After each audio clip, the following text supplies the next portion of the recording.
ፈተናው ከመጀመሩ በፊት መርማሪዋ በግልጽ ቃላት አንድ ነገር ነገረችው። የምንፈልገው እውነትን ብቻ ነው። ይህ ለቤተሰቡም ሆነ ለአንተ በጣም አስፈላጊ ነው አለችው። ከዚያም ጥያቄዎቹ ተጀመሩ። ሽናን የት እንዳለች ታውቃለህ? ልጆቼ የት እንዳሉ ታውቃለህ? በመጥፋታቸው ላይ ተሳትፎ አለ?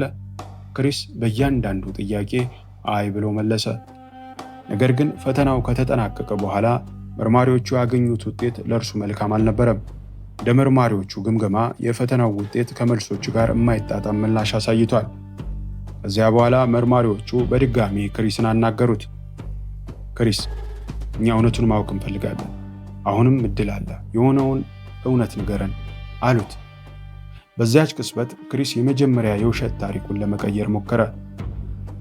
ምናልባት የፖሊግራፍ ፈተናውን የወደቅኩት ከባልደረባዬ ጋር የጀመርኩት አዲስ ፍቅር እንዳይታወቅብኝ ፈርቼ ስለነበረ እንዳይሆን አላቸው። መርማሪዎቹም ወዲያው ኒኪ ከምትባል ልጅ ጋር ፍቅር እንደጀመርክ እናውቃለን፣ ቀድመን ስላረጋገጥን ፈተናውም ላይ አላካተትነውም ሲሉት መፍራት ጀመረ።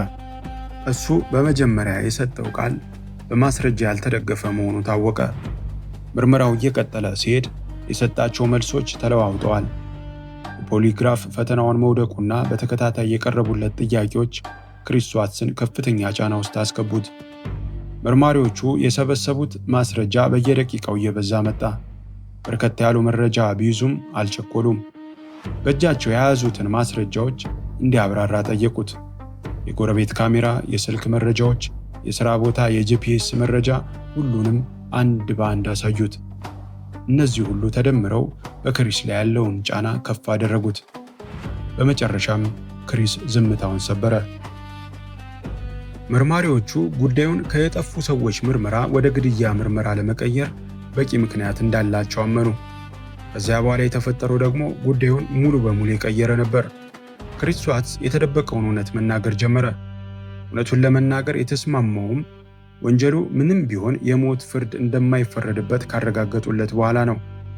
በቀጣዮቹ ሰዓታትና ቀናት የወጡት ዜናዎች መላውን ዓለም በድንጋጤ አራዱ። ክሪስ ለቤተሰቡ መጥፋት ተጠያቂ መሆኑን በደፈናው አመነ። በሰጠው የእምነት ክህደት ቃሉ ወዲያው ከርቸሌ ተወረወረ።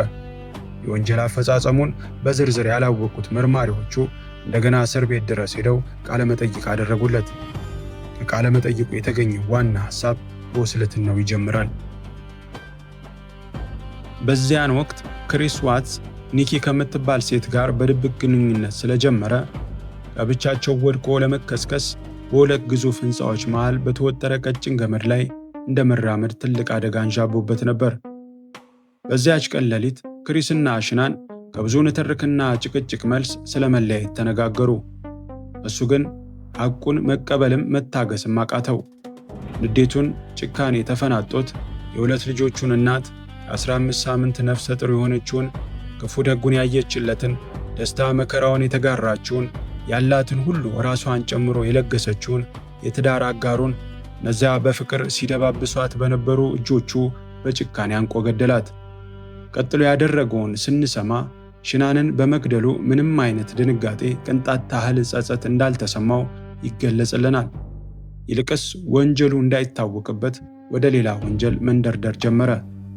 አስክሬኗን የመኪናው ዕቃ መጫኛ ትራንክ ውስጥ አደረገው።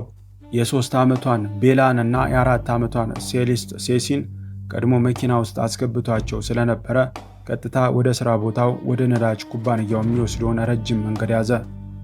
ቦታው ላይ ከደረሰ በኋላ እነዛን ትኩር ብለው ቢያዩዋቸው እንደ ሻማ የሚቀልጡ የሚመስሉትን ለግልምጫ እንኳን የሚያሳሱትን የራሱ የአጥንቱ ፍላጭ የደሙ ምጣጭ የሆኑትን የገዛ ልጆቹን ቃላት ሊገልጹት በማይችሉት ኃያል ጭካኔ በጨርቅ አፍኖ ገደላቸው።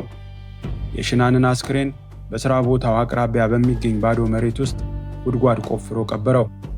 የቤላንና የሴሲን አስክሬን በተለያዩ የነዳጅ ማጠራቀሚያ ታንከሮች ውስጥ አለ። ለዚህ ወንጀል ምንም አይነት ምድራዊ ቅጣት በቂ ባይሆንም ወንጀሉን ለማመን በመደራደር ከሞት ፍርድ አምልጧል።